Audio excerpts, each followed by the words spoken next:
La naturaleza acá nomás. Un podcast de Red Naturalia. La biodiversidad en el lugar donde vivimos. ¿Es verdad que si un sapo te hace pis, te quedás ciego? ¿Es cierto que si tocas a un sapo te pueden salir verrugas? ¿Cuál es la diferencia entre las ranas y los sapos? La rana es la hembra, y el sapo es el macho.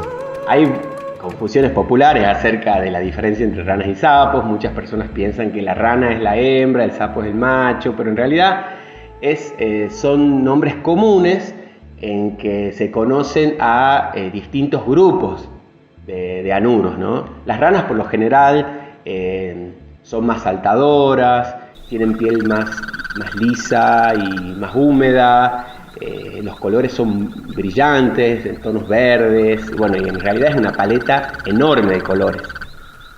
Los sapos son más caminadores, más terrestres, más verrugosos, y un poco también es verdad que la gente o algunas personas tiene cierta aversión por los sapos, digamos. Nosotros los amamos, pero los sapos por ahí tienen mala fama y tienen un montón de mitos asociados también.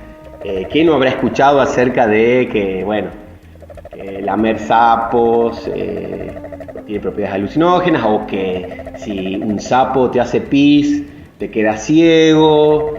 Y también un montón de mitos barriales acerca de, ya de travesuras de chicos con los sapos, que son algunas bastante crueles, pero aquí estamos para desterrar todos los mitos negativos sobre ranas y sapos y también escuerzos. Lo cierto es que las ranas, los sapos y los escuerzos son anuros, el grupo de anfibios más conocido por los seres humanos. Y las ranas y los sapos es el grupo del que las personas están más familiarizadas, ¿no? Y este grupo en ciencia lo llamamos anuros, que quiere decir que no tienen cola y tienen un montón de modificaciones también en el cuerpo. Y podemos decir que son el grupo también, el grupo más típico o identificable de los anfibios, ¿no? Y además presentan, por ejemplo, comunicación sonora. Los machos cantan, emiten vocalizaciones que atraen a las hembras, y cada especie tiene un canto particular que se estudia, se describe, y en muchas ocasiones esos cantos sirven para distinguir a las distintas especies. Hay especies que, por ejemplo, no se distinguen morfológicamente, pero a través del estudio del canto podemos determinar que son especies distintas.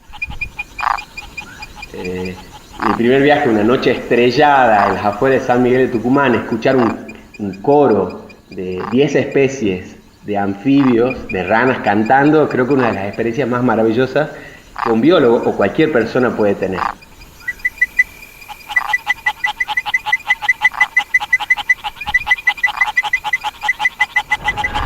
Mi nombre es Sebastián Barrio Nuevo, yo soy investigador de CONICET. En este momento trabajo en la unidad ejecutora Lillo del CONICET y en la Fundación Miguel Lillo en San Miguel de Tucumán. Soy herpetólogo. La herpetología es la rama de la zoología que estudia anfibios y reptiles.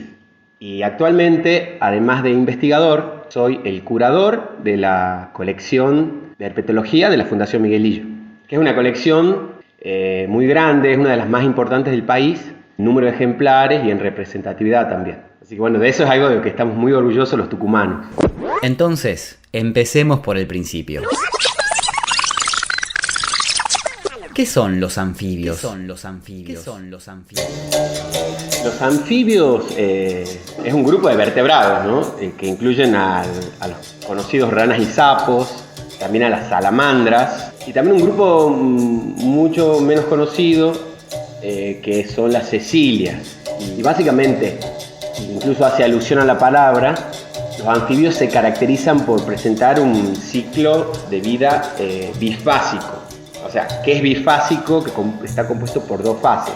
Digamos, una fase larval o inmadura, que es acuática, y una fase terrestre adulta. Los anfibios pueden encontrarse en todas partes del mundo. pero en América Central y América del Sur se encuentra la mayor diversidad. Todos los animales y plantas tienen alguna función en todo lo que es el ciclo, ¿no? El ciclo de vida, o comen algo, son comidas, digamos. Muchas veces escuchamos que sí, que los anfibios son importantes porque son grandes comedores de insectos, pueden comer una gran cantidad de insectos, entonces serían beneficiosos para el control de plagas, digamos. Pero también son comidos por un montón de otros animales, digamos, y digamos, ocupan, como creo que todos los animales y las plantas, un rol importante en todo lo que es esta intrincada red de la vida, ¿no? Y en particular, ya hablando de los anfibios y de los anuros en particular, yo creo que una de las características también más llamativas del grupo, que tienen que ver también con su importancia a nivel ecológico, es que los anuros tienen un ciclo bifásico muy extremo. ¿Esto qué quiere decir? Que tienen esta larva, que nosotros comúnmente las conocemos como renacuajos, que es acuática y se alimenta de todo el material abundante que hay en todas las charcas temporales, digamos. Hay mucha producción de algas, los renacuajos son filtrados y pueden consumir todo ese material, y después, cuando se produce la metamorfosis, toda esa biomasa pasa a la tierra, porque los adultos son típicamente terrestres. O sea, también son un enlace entre lo que sería un ambiente acuático a nivel de energía, de biomasa, con el medio terrestre, ¿no? Y esa metamorfosis es uno de los procesos, a mi juicio, más maravillosos que existen en la naturaleza, ¿no? Porque es un proceso abrupto que transforma dos formas de vida completamente diferentes. Es un proceso que está gobernado por cuestiones súper complejas, endocrinológicas, fisiológicas.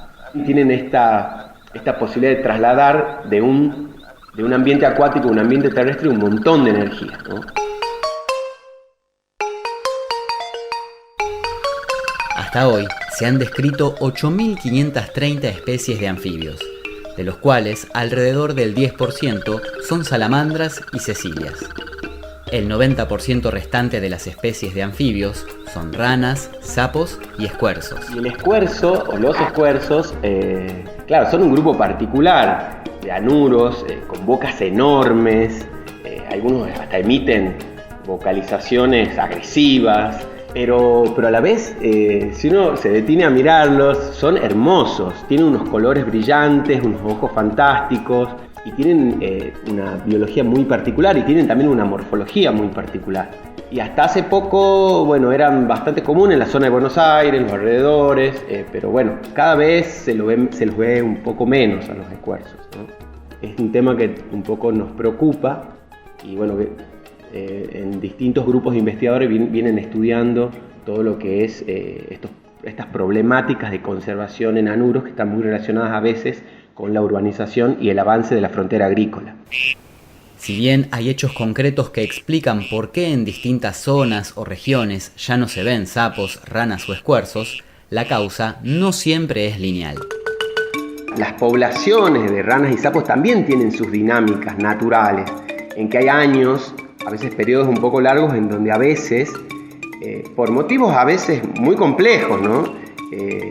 No se los ve, no se los escucha, y de repente a veces explotan, ¿no?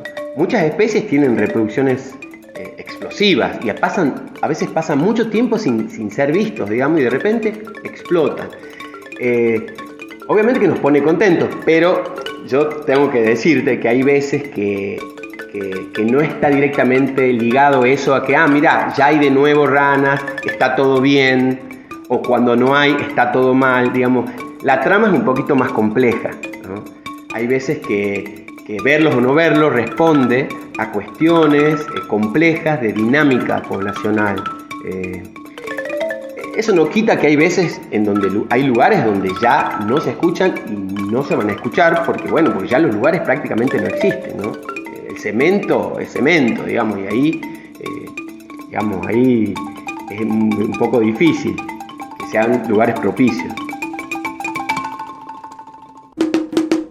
Según datos de la Unión Internacional para la Conservación de la Naturaleza, a nivel mundial, alrededor de la tercera parte de los anfibios están amenazados, y Argentina no escapa a este fenómeno.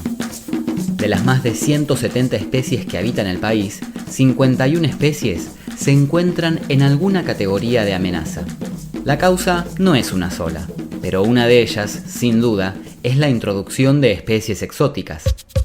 En este caso, la introducción de salmónidos de América del Norte. Los salmónidos que se han introducido en la Argentina son, por ejemplo, las truchas, que con fines de pesca deportiva se han introducido en ríos de la Patagonia y también de los Andes del norte, ¿no? Y en otros ambientes de Argentina. ¿Y qué pasa? La trucha se estableció con éxito y es una especie muy voraz. Y algunas especies tienen su ciclo de vida muy asociado a los arroyos, como por ejemplo las especies del género Telmatobius, que es un género muy acuático, que tiene renacuajos, o sea, las larvas, que son grandes, torpes, lentas. Podemos decir que son presa fácil de estas truchas, muy voraces, muy ágiles. Entonces, creemos que la introducción, y tenemos evidencia de que la introducción de las truchas ha sido la causa de extinciones de distintas poblaciones de Telmatobius. Y no solo en Tucumán, también tenemos el caso en Catamarca, en La Rioja, en distintos arroyos donde se introdujo con éxito la trucha, desaparecieron las distintas especies de Telmatobius que allí vivían. Entonces, lo de la trucha es un problema puntual y que lamentablemente recibe o ha recibido algún tipo de apoyo a nivel gubernamental para la implementación, porque para sembrar truchas se requiere de una infraestructura, e incluso es más complejo porque en algunos lugares donde el Estado dejó de sembrar, dejó de participar activamente en la siembra de truchas, en muchos casos la gente del lugar, por su cuenta, sigue sembrando las truchas, porque bueno, en algunos lugares puede llegar a ser un recurso. Entonces es un debate complejo, que tiene varias aristas. Un caso emblemático entre las especies argentinas es el caso del Telmatobius atacamensis.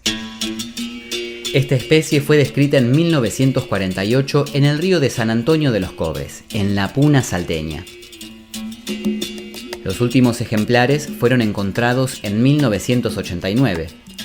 Presentaban malformaciones severas en los dedos. Luego, la especie dejó de hallarse por completo. Aunque las causas de su desaparición no estén claras, en la zona se encuentra el tratamiento deficiente de residuos de la minería, llamado pasivo ambiental minero, y la presencia de quitridiomicosis, una enfermedad que puede causar estragos en los anuros. Sin embargo, en los últimos años se volvieron a encontrar ejemplares de estos anfibios en el río San Antonio, lo que sería un indicio de la capacidad de resiliencia de estas poblaciones. Esta especie se empezó a encontrar nuevamente. Creemos que se recuperó, que recolonizó los lugares de los que había desaparecido. Entonces también un poco contar que a veces, aunque ocurren situaciones en los que se extinguen o declinan poblaciones, a veces la naturaleza también tiene la capacidad para recuperarse, ¿no? Y este es un caso de ese tipo. Pero es gracias a las colecciones biológicas que podemos hablar de esto, dar cuenta de estos datos, reconocer las especies y su evolución en el tiempo. Las colecciones biológicas son importantísimas desde el punto de vista de la conservación. No sé si todos saben, pero las colecciones biológicas es un conjunto de organismos, de ejemplares y también elementos asociados a esos ejemplares que se preservan en una colección física. Son cuidados, son catalogados, los datos están sistematizados y son una gran fuente de información, sobre todo sobre el pasado y el presente, y con una gran pero enorme proyección futura.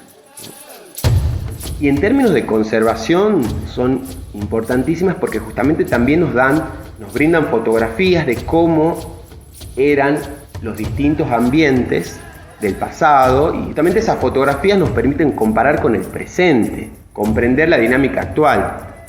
Y bueno, y por otro lado también que a veces nos puede servir para estudiar especies que lamentablemente ya no están, ¿no? Por la crisis ambiental que tenemos. De otra manera no podría ser posible, sin ese material que ha sido colectado en determinado momento. A pesar de la enorme utilidad que tienen las colecciones para la conservación, estas están atravesando una severa crisis de crecimiento a nivel global. Cada vez se colecta menos. Si nosotros dejamos de tomar esas fotografías, es como que se corta la película. Y todas las fotografías que hemos tomado en el pasado pierden la continuidad. Entonces, para entender a veces dinámicas poblacionales, que son muy buenas o brindan mucha información para los fines de la conservación, si nosotros dejamos de colectar, estamos cortando con esa película. También tenemos que considerar que la colecta de un espécimen en términos biológicos no va en detrimento de la especie o de las poblaciones, porque la colecta científica es mínima y en términos de conservación es insignificante. Igual entiendo que es un debate que hay que darlo, ¿no? Es un debate que hay que darlo, que también es complejo, ¿no? Pero en ese sentido tenemos que ser muy claros acerca del valor de las colecciones, ¿no? ¿Cómo seguirá la película? ¿Servirán las colecciones existentes para futuros estudios científicos? ¿Qué nuevos descubrimientos revelarán las tecnologías futuras a partir del uso de material de colección? ¿Cómo seguirá la película? La que nos permite seguir desterrando mitos sobre sapos, ranas y describiendo el rol de cada especie en esta intrincada red de la vida.